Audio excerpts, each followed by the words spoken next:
Pagaspas. Oh, ano yan? Ubus mo na? Ha? Hindi pa. Ayos eh, ayos ha. Ayos ka ang pisto.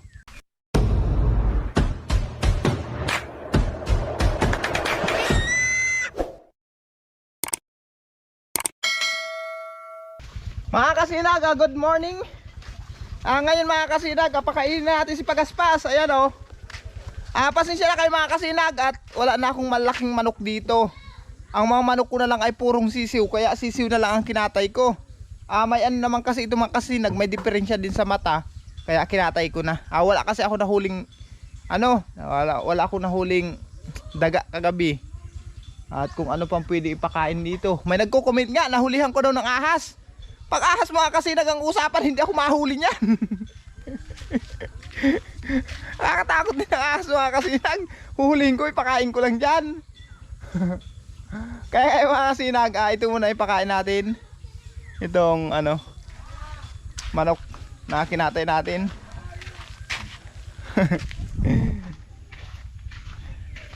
Nandito si Pagaspas. Puntahan natin. Nandito si Pagaspas. Ayan, masalubong na yan, masalubong na. Ayan.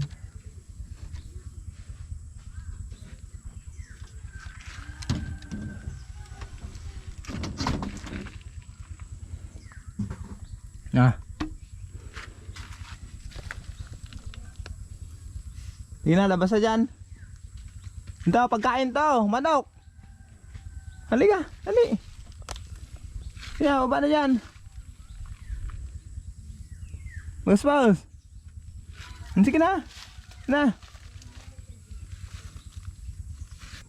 Ayaw mong kunin? Ibibigay ko lang sa iyo. Ayaw mong kunin. Nahulog, wag ka nahulog. Huwag ka magalit. Sige, kunin mo. Sige, kunin mo sa uba. Kunin mo dun. Sige nga, kunin mo.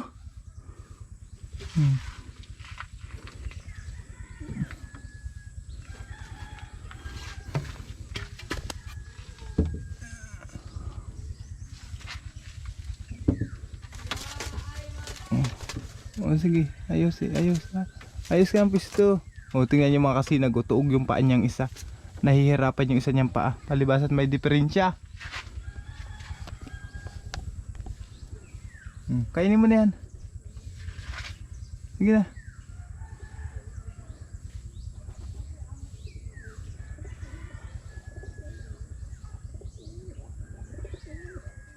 Ano nakikita mo dyan?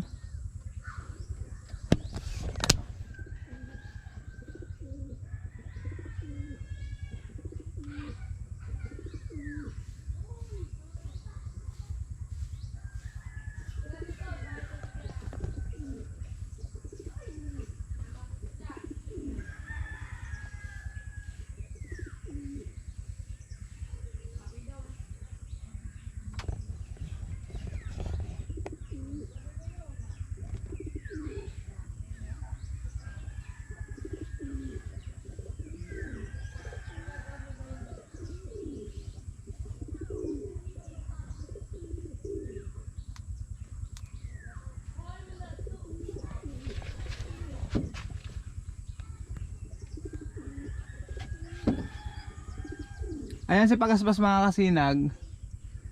May tubig po yan ha. Baka sabihin nyo walang tubig. Ayan po yung tubig niya. Ayan, nakita nyo yan. Ayan po yung tubig ni Pagaspas. Inuman, liguan niya. Andyan na yan.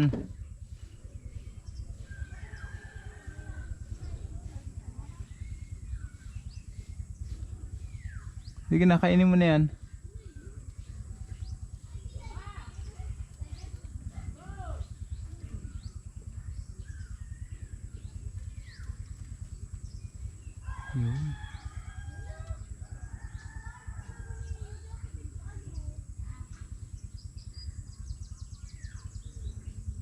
Pagka ganyang kalaki kasi mga kasinag ang binibigay ko kay Pagaspas sa karne, ano rin po yan, hindi rin halos niya nauubos. Si Pagaspas kasi mahina pang kumain. Yan, matibay ng rumabnot. Naalala ko si Bagwis mga kasinag nung panahon na ganyan pa siya kalaki.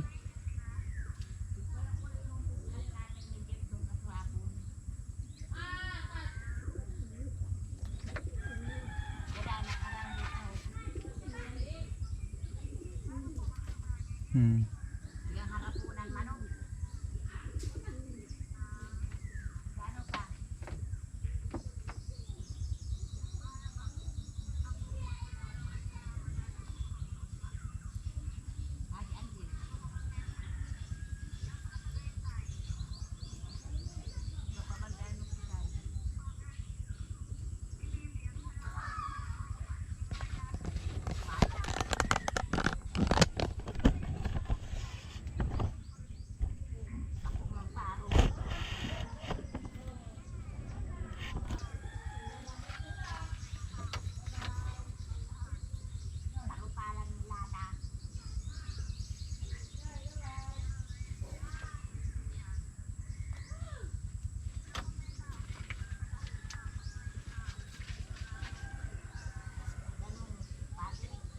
Kinakainin mo na yan.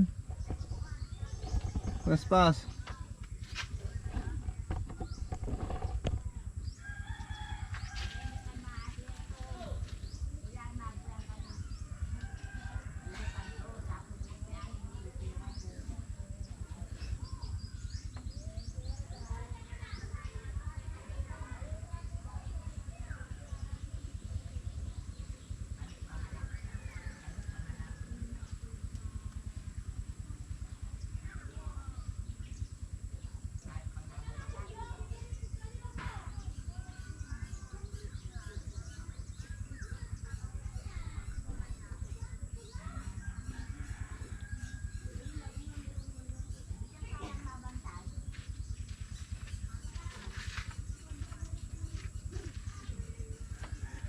Kain na, sige na.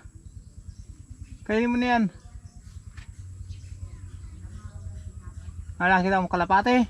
Ay, may nakikitang kalapate. Ayun mga kasinag oh. Palakad-lakad yung mga kalapate dun sa labas oh. Nakikita pala niya.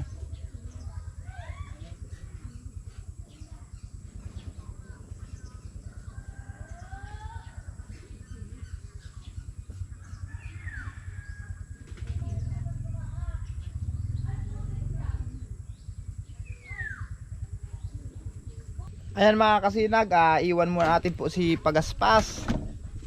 At magbabahog muna kami ng baboy. Iwan muna natin yan para makakain siya, makapag-focus. Nasturbo ko yata eh. Tingnan natin mga kasinag kung nakain na yung alaga natin baboy. May isa kasi kami mga kasinag na inahing baboy. Hindi po kumakain, ilang araw na hindi nagkakakain. Base dun sa sa search namin, dehydrated daw mga kasinag kasi may naglalabas po sa kanyang ari na na yung parang gatas na malapot, ganun mga kasinag. Sa pag search sa amin, marami naman nagsabi na dehydrated daw. Kumakain na? Kumakain naman daw. Ito mga kasinag si Upay, yung inahin namin. Tapos binibigyan namin siya ng ipil-ipil, yung may kaya mga kahoy-kahoy dyan Tapos ito si Star, ito naman yung ating barako. Ayan Toke,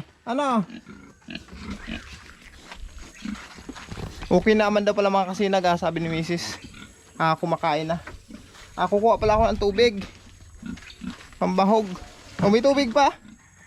May tubig pala sa galing to. Kulang pa ito. Di ba may na lang.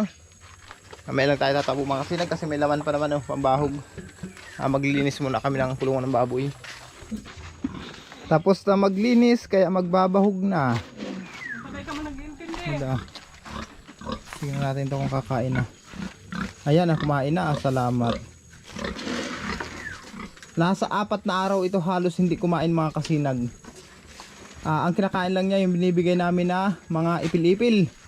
Ayun lang ang kinakain niya. Bakit si Tuki na hindi nagkakakan? Hoy, ba't ayaw mo kumain? Ha? Umiihi kaya? Ang mga ubisi sa pag-iihi.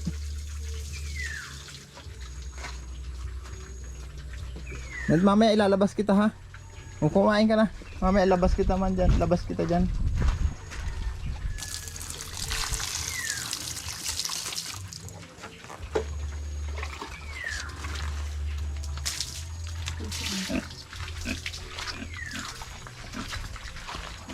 No. Kain na kain.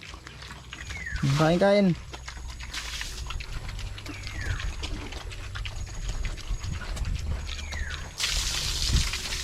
Ito kasi ang mahirap mga kasinag sa ganitong pagbababuyan, lalo na kung wala pa kaming gaanong mga experience, lalo na pag ganitong nagkakasakit, napakahirap. Pero sana kahit paano madagdagan pa ang aming kaalaman sa pagbababuyan. Kasi araw-araw naman namin naobserbahan yung mga baboy namin at sana marami pa kayong matutunan at mapalago namin itong aming negosyong baboy. Dalawang inahin to mga kasinag, tapos isang barako.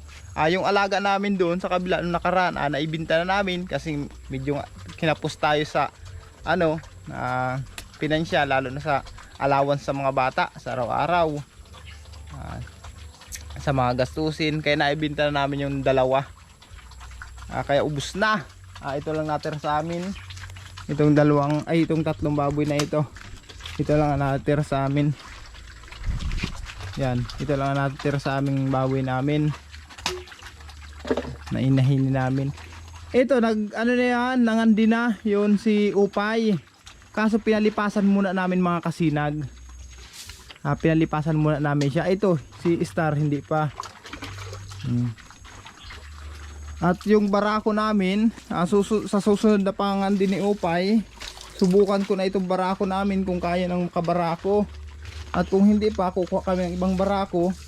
Ito lang ang magbabarako kay Star. Doon sa isa namin na baboy pag nangandi. Ito kasi Upay, medyo malaki na, tapos maliit pa yung aming barako. Medyo mababa lang ito, mababa lang. Sikip na yung tali mo. Sinasanay ko na sa tali ito mga kasinag. Yan, sinasanay ko na siya. Ayan mga kasinag, nakapagbahog naman tayo ng baboy. Hihintayin ko na lang po yung yung magpa-power so ng nyug. Naggamitin natin dun sa ating simbahan. Hintayin ko lang mga kasinag. At may puputulin kami dun na 6 na puno na i-donate nila. Salamat sa nag-donate ng puno ng nyug na yun. Ipapa-power so na lang natin mga kasinag. Inaarantay ko lang yung magpuputol. Update ko kayo ngayon mga kasinag kay Pagaspas kung natapos na niyang kainin ang kanyang pagkain. Pagaspas. Ano yan? Ubus mo na? Hindi pa. Hindi mo pa nauubos. Mahirap dun makita si Pagaspas. Kaya dito mga kasinag, tingnan natin dito.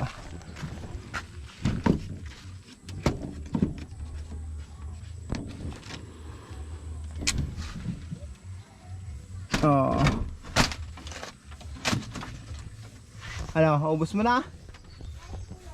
Naubos mo na ba? Ay hindi pa nauubos. Ubusin mo yan ha.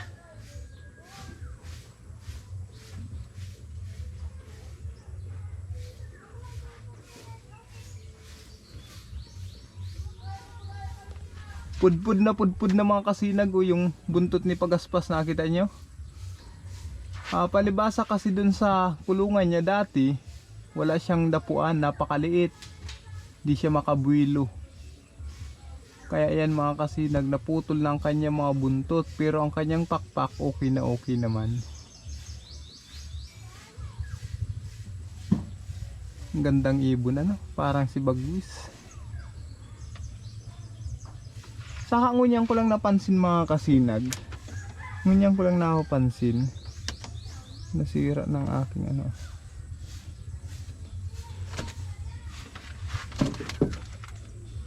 Ngayon ko lang napansin na mas malaki yung daliri niya sa kanang paa niya Yung hinlalaki, no, malaki kumpara dito. Kaya may diferensya talaga yung paa niya. Diyan sa kanan.